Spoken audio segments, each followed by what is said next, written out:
नमस्कार साथियों, अगले वीडियो में एक अगली क्लास आपके लिए संख्या पद्धति से रिलेटेड दार्शनिक प्रणाली और द्विआधारी पद्धति। दार्शनिक प्रणाली जो होती है वो 10 के दहाई के रूप में पद्धति के रूप में लिखना। द्विआधारी पद्धति में दार्शनिक प्रणाली को द्विआधारी पद्धति में बदलना या दार्शनिक प्रणाली को द्विआधारी पद्धति में बदलना सीखेंगे। जैसे 101001 द्विआधारी संख्या है, इसको दार्शनिक प्रणाली में व्यक्त करना है। बहुत आसान सी बात है। देखिएगा, द्विआधारी पद्धति मतलब दो आधार होगा, बाकी उसके घात के रूप में चलेगा।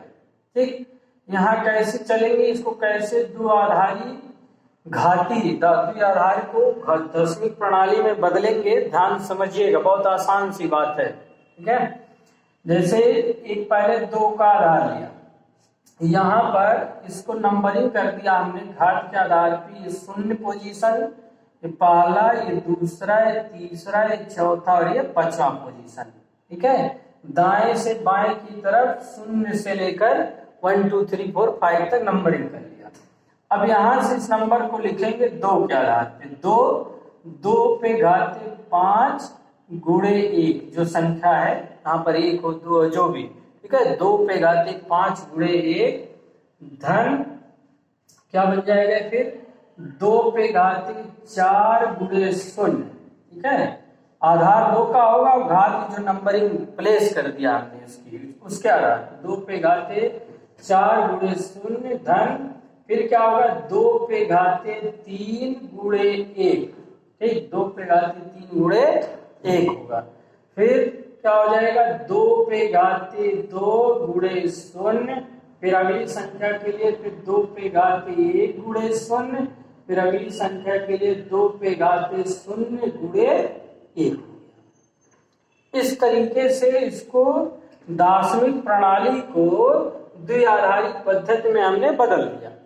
अब इन सबका मान निकाल के जोड़ लीजिए। 2 पे घाते 5 मतलब होता है 32, 32, 32 गुणे 1। ठीक है, 32 गुणे 1, 2 पे घाते 5 हो गया। 2 पे घाते 4 की बात करें कितना हो गया, 16 गुणे 0।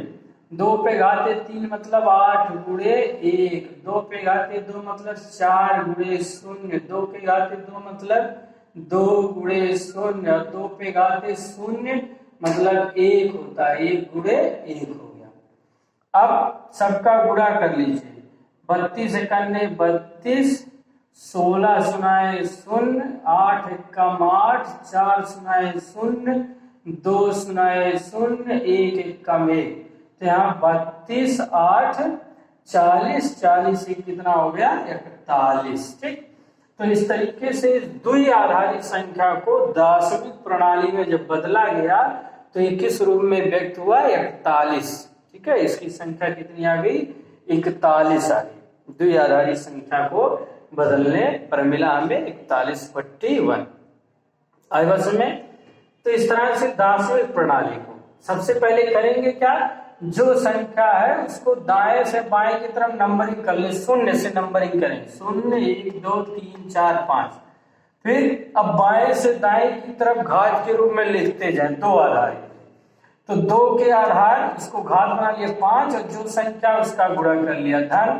फिर 2 के आधार 4 और ये संख्या 0। फिर 2 के आधार 3, संख्या क्या है, 1 है धन। 2 के आधार 2 के घात 2 गुणे 0 धन। 2 के घात 1 गुणे 0 धन। 2 के घात 0 गुणे 1। ठीक, सबका मान निकाला और सबको जोड़ दिया। इसका क्या हो गया, दार्शनिक प्रणाली में संख्या क्या हो गई, व्यक्त हो गई। क्लियर, आई बात समझ में?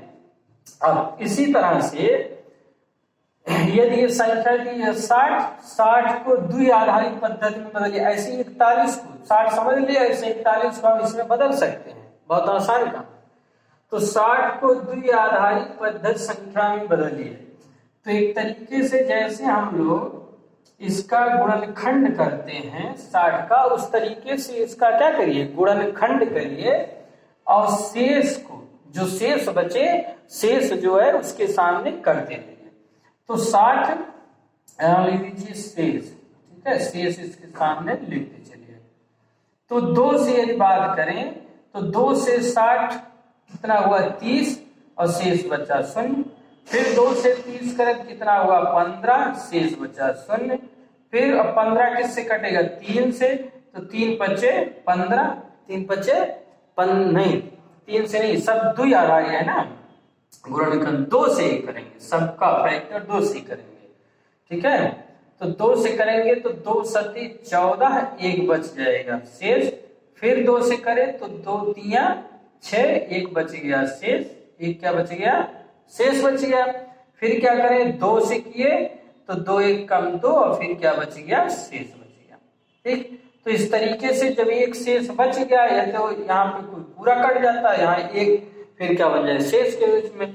तो इन्हीं सब को मिला के लिख दिया जाए उल्टा, ठीक। क्या लिख दिया जाए इसको 60 को लिख दिया जाए 1 1 1 1 2 0 और इसके आधार क्या लिख दें 2 लिख दें। तो ये हो गया द्वि आधारी पद्धति संख्या पद्धति। क्या हो गया 2 आधारी संख्या पद्धति। 60 को इस तरीके से 2 आधारी संख्या पद्धति में बदल देते हैं। आगे बात समझ में, दार्शनिक द्वि आधारी पद्धति को दार्शनिक प्रणाली में या फिर दार्शनिक प्रणाली को 2 आधारित पद्धति में बदलना। चलिए एक और एग्जांपल लेके काम करते हैं, इस पे से अच्छे से आप लोग को समझ में आ जाए।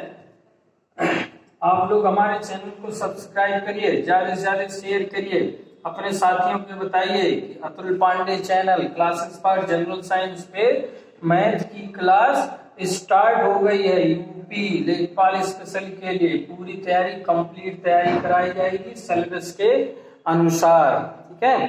तो सिलेबस के अनुसार तैयारी करिए पूरी तरह से। देखिए अगले प्रश्न, यदि दार्शनिक प्रणाली की बात करें, कहा जाए यानी कि 1 0 0 1 इसको दार्शनिक प्रणाली में बदलिए और द्वि आधारी पद्धति में कह दिया जाए 56 को द्वि आधारी, ठीक है। चलिए तो फिर से प्रश्न आ गया 1001 आधार 2 को दार्शनिक प्रणाली में व्यक्त कीजिए। तो अभी हमने आपको तरीका बताया कि वो संख्या लिख लीजिए और दाएं से बाएं की तरफ नंबरिंग कर दीजिए 0 से, 0 1 2 3 0 1 2 3। फिर इसको जो है 2 के आधार के घात में लिखिए, तो 2 के आधार घात 3 और जो संख्या उसका गुणा 1 धन, फिर 2 के आधार 2 गुणे संख्या 0 धन क्या हो गया, फिर 2 के आधार 1 गुणे संख्या 0, फिर क्या होगा 2 के आधार घात 0 और गुणे 1। अब सबका मान निकाल लीजिए। तो 2 के घात 3 मतलब कितना हो गया 8 गुणे 1 धन 2 के घात 2 कितना हो गया 4 गुणे 0, 2 के घात 1 कितना हो गया 2 गुणे 0 और 2 गुणे 0 कितना हो गया 1 गुणे 1।